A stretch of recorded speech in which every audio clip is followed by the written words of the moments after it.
मेरे प्यारे दोस्तों, ये बेहद ही डरावनी और दिल दहला देने वाली कहानी 4 दोस्तों की है। एक बार विकास अपने 3 दोस्तों के साथ शिमला जा रहा था। इन लोगों ने ऑनलाइन बुकिंग करके एक अच्छा सा होटल अपने लिए बुक कर लिया था।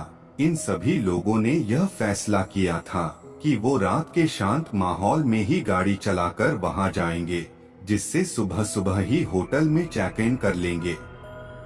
लगभग रात को करीब 3 बजे वो लोग शिमला की सीमा के पास आ चुके थे। अब रास्ते में पहाड़ आने शुरू हो गए थे। वो पहाड़ी पर गाड़ी को चलाते हुए जा रहे थे। इस पहाड़ी में रास्ता ढलान के साथ साथ मुड़ावदार था। एकाएक उन सब ने देखा कि एक कार सड़क के किनारे पर खड़ी हुई है और उस गाड़ी के पार्किंग लाइट और ब्लिंकर चालू थे। उस गाड़ी के बाजू में एक सुंदर सी लड़की खड़ी हुई है। उसने एक खूबसूरत सा गुलाबी टॉप और जीन्स पहना हुआ था और वो उनकी गाड़ी देखकर उन्हें लिफ्ट के लिए इशारा करने लगी।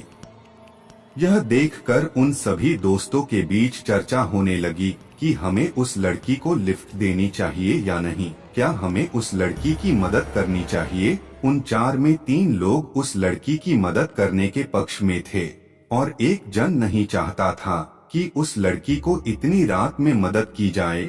यह एक धोखा या फिर चालबाजी भी हो सकती थी। जो लड़की की मदद के विरोध में था वह कह रहा था कि जरूर कुछ गड़बड़ है और हम सबको इस झमेले में नहीं फंसना चाहिए। उसके दोस्त ने उस लड़की के पास गाड़ी को धीमा कर लिया और गाड़ी की खिड़की को नीचे कर लिया।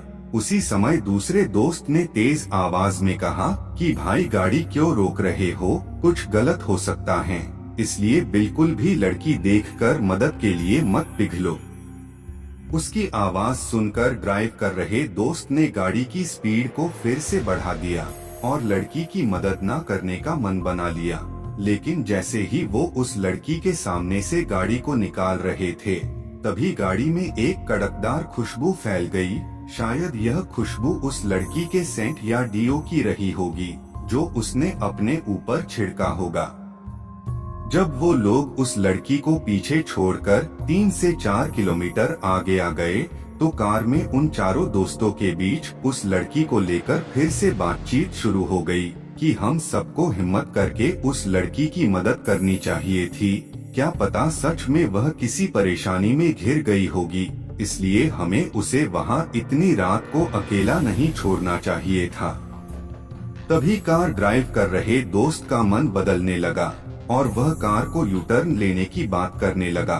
तभी उन्होंने देखा कि सामने कुछ दूर में एक कार खड़ी हुई है और यह कार वही कार है जो कुछ देर पहले उन्होंने पीछे देखी थी। उस कार के बगल में वही लड़की खड़ी थी जिसने वही गुलाबी टॉप और जीन्स पहना हुआ था और वह हाथों से इशारा करके लिफ्ट मांग रही थी। यह देखकर वो सब डर गए। उन सबके चेहरे एकदम सफेद हो गए थे। विकास का दिल तो जोरों से धड़कने लगा था।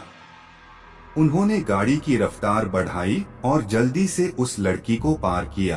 कार में फिर से वही महक फैल गई थी जो पीछे भी एक बार कार के अंदर फैल चुकी थी। इस बार वो सब शांत थे और बहुत दूर आने के बाद भी एक दूसरे से कुछ नहीं बोल रहे थे। उन्होंने उस लड़की को आने वाले 20 किलोमीटर में 7 बार क्रॉस किया था। अंत में उन्होंने शिमला में प्रवेश किया और सबसे पहले मिलने वाले ढाबे के पास गाड़ी को रोका। वो सब डरे हुए थे। वो सब उस ढाबे के अंदर गए और चाय मंगवाई। सभी ने ठंडे पानी से अपना चेहरा धोया। तभी उस ढाबे में रुके हुए एक ट्रक ड्राइवर ने उनसे उनकी परेशानी और हैरानी का कारण पूछा तो उन्होंने बिना संकोच किए हुए उस ट्रक ड्राइवर को सारी बात बता दी। तब उस ट्रक ड्राइवर ने उन्हें एक अखबार का टुकड़ा दिखाया जिसमें एक खबर छपी थी कि एक 24 साल की लड़की का उसी पहाड़ी में एक्सीडेंट हो गया और उस लड़की की कार चट्टान से नीचे खाई में जा गिरी थी। और अखबार में जिस गाड़ी का जिक्र था वह गाड़ी वही थी जो वो लोग पूरे रात में 8 बार देख चुके थे और उस लड़की की फोटो भी छपी थी जो उन्होंने पूरी रात देखी थी। वो सब डर गए थे। और उस खौफनाक और डरावनी रात के बाद जब वो वापस अपने घर जा रहे थे तो इस बार उन्होंने दिन का सफर चुना और अब कभी भी वो लोग रात को सफर नहीं करते हैं। तो दोस्तों, आप भी सतर्क रहिए और रात में अनजान लोगों से दूर रहिए और सुरक्षित रास्ता चुनिए, क्योंकि एक गलती आपको जिंदगी भर का डर दे सकती है। ऐसी ही डरावनी कहानियाँ सुनने के लिए हमारे चैनल को सब्सक्राइब करें। धन्यवाद।